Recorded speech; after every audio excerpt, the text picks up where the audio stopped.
கோளமை சேர உண்டவரோடே முனானினில் ஆடல் வெம்பெறி நீரேறி மாகையிலே ஆதி அந்த குலாவாசு பாடிய சேரர் குங்குவை காவுர நாடதில் ஆவினங்குடி வாழ்வான தேவர்கள் பெருமானே ஆதி அந்த குலாவாசு பாடிய சேரர் குங்குவை காவுர நாடதில் ஆவினங்குடி வாழ்வான தேவர்கள் பெருமானே ஆவினங்குடி வாழ்வான தேவர்கள் பெருமானே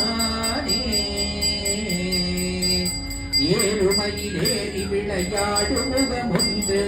ஈசருட ஞான மொழி பேசு முகமொன்று